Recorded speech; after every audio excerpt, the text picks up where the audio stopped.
Welcome to my tech inform channel. আশা করছি সবাই ভালো আছো। তো অলরেডি তোমাদের steel authority of India limited, যেটা বার্নপুরের অ্যাডমিট কার্ড রিলিজ হয়ে গেছে। 29 তারিখে তোমাদের পরীক্ষা আছে। তো যারা অ্যাটেন্ডেন্ট কাম টেকনিক, আজকে এটা নিয়ে আলোচনা করবে এবং কীরকম ধরনের প্রশ্নপত্র হয়েছিল জাস্ট তার একটা ডেমো তোমরা দেখে নেবে, যাতে তোমাদের সুবিধা হয়, যে কদিন আছে প্রিপারেশন নিতে সুবিধা হবে। তো যারা চ্যানেলটিতে নতুন আছো তারা অবশ্যই সাবস্ক্রাইব করো এবং ভিডিওটা লাইক করো ভালো লাগলে, এবং অবশ্যই করে শেয়ার করো। চলো দেখা নেওয়া যাক প্রশ্নপত্রগুলো কী ছিল। তো এখানে যে 2019-এর রৌরকেলা যে সিলেবাস ছিল সেখানে 80 নাম্বারের কিন্তু টেকনিক্যাল প্রশ্ন ছিল এবং 20 নাম্বারের জেনারেল অ্যাপটিটিউডস বা রিজনিং, এই সমস্ত কিছু নিয়ে ছিল 20 নাম্বার। তো আমাদের যে বার্নপুরের সিলেবাসটা সেখানে কিন্তু দেওয়া আছে 40 নাম্বারের টেকনিক্যাল নলেজ এবং 60 নাম্বারের কিন্তু নন টেকনিক্যাল আছে। তো যাই হোক, তোমরা টেকনিক্যাল প্রশ্নগুলো কেমন হয়েছিল, যারা অন্তত ফিটার বা টার্নারের উপরে পরীক্ষাটা দেবে তারা একটু দেখে নিতে পারো। তো দেখো, প্রথম প্রশ্ন আছে, দ্য ইউনিট অফ, একদম ইজি প্রশ্ন এসে, একটু যদি ভালো প্রিপারেশন নেওয়া যায় মোটামুটি পারা যাবে। The unit of a lathe which houses the lathe of spindle and control levers for speed selection is called headstock. এখানে প্রশ্ন উত্তরগুলো একদম সিলেক্ট করে দেওয়া আছে, তোমরা একটু দেখে নাও। আমি তারপর দেখো, quick return mechanism is used in এটা সেভিং মেশিনে হবে। চুজ দ্য রং স্টেটমেন্ট, পড়ে নেবে এটা। দেখো, turning tool with nose radius is a single point tool. তারপর দেখো, লেথ মেশিন থেকে প্রথমের দিকে প্রশ্নগুলো দিয়েছে। দেখো এখানে কি বের করতে বলেছে, এবারে স্পিড অফ অপারেশন অর্থাৎ কাটিং স্পিড। আচ্ছা আচ্ছা, এটা হচ্ছে শেপিং মেশিনের ক্ষেত্রে এভারেজ স্পিড অফ অপারেশন, সেটা বের করতে বলেছে। তো তোমরা এই জিনিসগুলো একটু দেখে যাবে, সেপার মেশিনের যে অপারেশন স্পিড কীভাবে বের করব, বা কাটিং স্পিডগুলো কীভাবে বের করব, তার যে ফর্মুলাগুলো, লেথ মেশিনের যে ফিট, মেশিনিং টাইম, তার যে ফর্মুলাগুলো সেগুলো একটু দেখে যাও। For machining of casting on lathe it should be held in, তো বুঝতেই পারছো four jaw chuck. The square threads are usually found on feed mechanism of machine tools. তারপর দেখো 10-এর দাগে, surface roughness on a drawing is represented by triangles, তো triangles দিয়ে তো প্রেজেন্ট করা হয় যে রাফনেসগুলো, সেগুলো দেখবে এরমভাবে প্রেজেন্ট করা হয় এরকম হয়ে। তো সেই জন্য বলছে। তো তারপর দেখো, the metric V thread have an angle 60 degree with of a square thread pitch p, যেটা হচ্ছে স্কোয়ার থ্রেডের ক্ষেত্রে 0.5 ইন্টু পিচ, এটা হচ্ছে উইথ ধরা হয়। তারপরে দেখো, এইভাবে তোমরা দেখে নিও, একদম ইজি প্রশ্ন এসে। দেখো, in the bilateral system of tolerance the tolerance is alloyed on both sides, যেটা বাইল্যাটারাল সিস্টেমে বোথ সাইডে টলারেন্সটা দেওয়া হয়। তারপর দেখো, hardness of the grinding wheel, যেটা ল্যাটারাল আলফাবেট দ্বারাই এটা সিম্বল দেওয়া হয়। তো দেখো, আমরা নিচের দিকে আস্তে আস্তে চলে যাই, তোমরা একটু পজ করে করে দেখে নিও প্রশ্নগুলো কী এসছে। আমি যা স্লাইড করে করে চলে যাচ্ছি। Negative rake is provided, negative rake কেন, টুলের মধ্যে নেগেটিভ রেকটা কেন দেওয়া হয়, নেগেটিভ রেক অ্যাঙ্গেলটা। আর দেখো, কোন টুলের উপরে দেওয়া হয়েছে, কার্বাইড টুলের উপরে, অর্থাৎ এটা হার্ড টুলের উপরে দেওয়া হয়েছে। যেখানে যে মেটারিয়ালসগুলো হার্ড হয় সেই ধরনের অপারেশনের ক্ষেত্রে কিন্তু নেগেটিভ রেকটা দেওয়া হয়। তারপর দেখো পরপর প্রশ্নগুলো, হ্যাঁ দেখো, 33-র দাগে ম্যাথ ঢুকিয়ে দিয়েছে এখানে। Sum of internal angle of polygon determined, ফর্মুলাটা জাস্ট 2n-4 × 90। তারপর দেখো, এখানে রাইট ট্রায়াঙ্গেল থিটা দিয়েছে, angle between base and hypotenuse, easy একদম। তারপর দেখো, fire is a combination of fuel, heat and oxygen, find the correct answer. আচ্ছা, one right angle 100 degree, 100 grade, 1 grade সমান 100 মিনিটস, 1 মিনিট সমান 100 সেকেন্ডস। আচ্ছা, এখানে তো অল রাইট আছে। Correct joint is use to transmit axial tensile or compressive loads, cotter জয়েন্টের ক্ষেত্রে। আচ্ছা আচ্ছা, কাটার জয়েন্টের ক্ষেত্রে ঠিক আছে। তারপর 38-এ দেখো, two equal force of magnitude 10 newtons act an angle 90 degree, এটা একটু বলে দিই, এটা এরকম ধরনের আসতে পারে।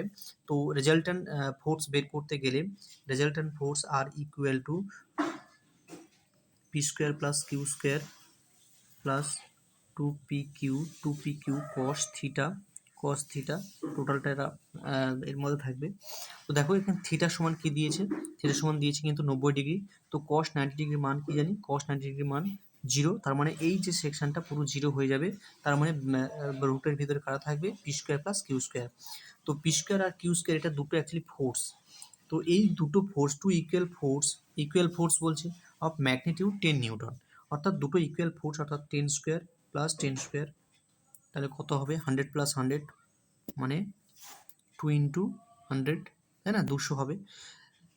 তার মানে হবে √2 ইন্টু 10, √2 ইন্টু 10 নিউটন। তো দেখো √2 ইন্টু 10 নিউটন উত্তর আছে। তো এইভাবে বের করবে, যাই এখানে ভ্যালু দেওয়া থাকুক না কেন, ফোর্সের ম্যাগনিটিউড যাই দেওয়া থাকুক না কেন, এবং অ্যাঙ্গেলটা তোমরা একটু ভালো করে লক্ষ্য করবে যে ওখানে ফর্মুলায় কিন্তু কস থিটা আছে। তো কস থিটার মান যদি 0 ডিগ্রি হয় তাহলে 1 হয়ে যাবে, 90 ডিগ্রি হলে 0 হয়ে যাবে। তো সেই অনুযায়ী কিন্তু ভ্যালুটা বেরোবে রেজাল্টেন্টের। তো এটা একটু মাথায় রেখো। Metal powder is used thermit ওয়েল্ডিংয়ে, এটা অ্যালুমিনিয়াম। তো তারপরে দেখো এরকম machining formula find the drilling time to drill, অর্থাৎ ড্রিলিং টাইমটা বের করতে বলেছে। ঠিক একই রকমভাবে লেদ মেশিনের যে মেশিনিং টাইম, ফিডের যে ফর্মুলা একই সঙ্গে আছে, তো সেগুলো একটু ভালো করে দেখে নিও। The include angle in Acme thread 29 degree. তো এইভাবে দেখো আমি আস্তে আস্তে স্লাইড করে যাচ্ছি। তোমরা যারা অ্যাটেন্ডেন্ট কামের পরীক্ষা দেবে নেক্সট 29 যে অক্টোবরে, তো তোমরা তারা একটু দেখে নাও কীরকম ধরনের প্রশ্ন অন্তত এসেছিলো, সেটা আইডিয়া থাকলে তোমরা সেই মতো প্রিপেয়ার্ড অন্তত হতে পারবে এক সপ্তাহের মধ্যে। তো এখানে দেখো ম্যাথের প্রশ্ন দিয়েছে, এরিয়া অফ ট্রায়াঙ্গেল, ইজি প্রশ্ন। The number of teeth per unit length R list in bastard file. আচ্ছা, বাস্টার্ড ফাইলটা কেন বলছে, এটা গ্রেড অনুযায়ী কিন্তু ফাইলের ভাগটা বলছে। The number of teeth per unit length, অর্থাৎ পার ইউনিট লেন্থে ফাইলের মধ্যে কতগুলো টিথ করা রয়েছে সেটাকে কি, সেটা তো অ্যাকচুয়ালি গ্রেডের মধ্যে পড়ে। তো গ্রেডের মধ্যে গ্রেড অ্যাকর্ডিং টু গ্রেড অনুযায়ী কোন ফাইলটা মানে অপশানে আছে। তো বাস্টার্ড ফাইল দেখো, রাফ কাট ফাইল তো সেটা কাট ফাইলে আছে, ডেড স্মুথ ফাইল এবং স্মুথ ফাইল সেটাও কিন্তু এর মধ্যে আছে, গ্রেডের মধ্যে রয়েছে। কিন্তু number of teeth per unit length R list in bastard file 61-এ দেখো। আচ্ছা, এটা তো ম্যাথ দিয়েছে। তারপরে sum of internal angle of পেন্টাগনের 540 ডিগ্রি। আর দেখো সিম্বল অফ মিডিয়াম ফিনিশের হচ্ছে দুটো থাকবে ট্রায়াঙ্গেল। তারপর দেখো which of the following is ore of সিলভারের কি অরটা কি, আকরিকের নাম কি। আচ্ছা, তারপরে দেখো অঙ্ক দিয়েছে। আচ্ছা, দ্য ভ্যালু অফ 45 ডিগ্রি। আচ্ছা, এটা তো একদম ভ্যালু বসিয়ে দিলেই হয়ে যাবে। তারপরে দেখো brass is an alloy of copper and, এটা জিঙ্ক। আর sine theta is given by perpendicular by hypotenuse দিয়েছে। এই যে 1 horse power is equal to কত unit of resistant, and isometric view show 3 sides of job, অবশ্যই। The bench vice spindle has the square thread, হ্যাঁ। তারপর দেখো general aptitude math দিয়েছে, ম্যাথগুলো একটু ভালো করে খেয়াল করো।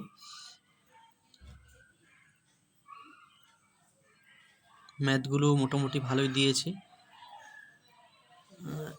বেশ বেশ। আচ্ছা, দেখে নাও। আচ্ছা, এটা দেখো রিজনিং দিয়েছে।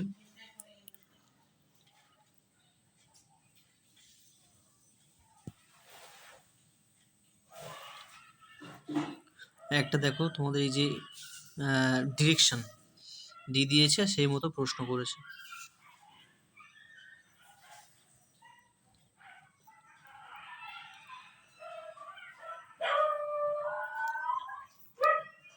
তো এই মতো দেখো 100টা প্রশ্ন শেষ। তো তোমাদের মোটামুটি যেটা টেকনিক্যাল যে প্রশ্নগুলো, সেই টেকনিক্যাল প্রশ্ন কিন্তু ইজিই দিয়েছে। এবার দেখো এখানে যে এগুলো দিয়েছে, জিকেটা দিয়েছে। জিকেটার ক্ষেত্রে দেখো উড়িষ্যা থেকে কিন্তু দিয়েছে। দেখো Orissa Sripur, north is the state of Orissa. তারপরে দেখো Juang is the Orissa name of tribes. তো উড়িষ্যা থেকে, মানে যেহেতু রাউরকেলার প্রশ্ন, তো উড়িষ্যা থেকে কিন্তু বেশ কিছু প্রশ্ন দিয়েছে। আর যেটা স্কুল এক্সাম হবে ওয়েস্ট বেঙ্গলে, বার্নপুরে। তো ওয়েস্ট বেঙ্গল সম্বন্ধে যদি তোমরা কিছু পড়ে যাও, অবশ্যই করে পড়ে যাবে। আর এছাড়া তোমাদের বার্নপুর থেকে যেটা সিলেবাসটা দিয়েছে, অর্থাৎ মডেল পেপার যেটা দিয়েছে, সেই মডেল পেপারটা একটু দেখে যেও, এখানে কিন্তু জেনারেল ইংলিশটা দেয়নি। আর তোমরা জেনারেল ইংলিশটাও দেখে যেও, প্রিপোজিশন, তারপরে সেন্টেন্স কোথায় রং আছে সেই জায়গাগুলো, এগুলো একটু ভালো করে প্র্যাকটিস করে যেও। আর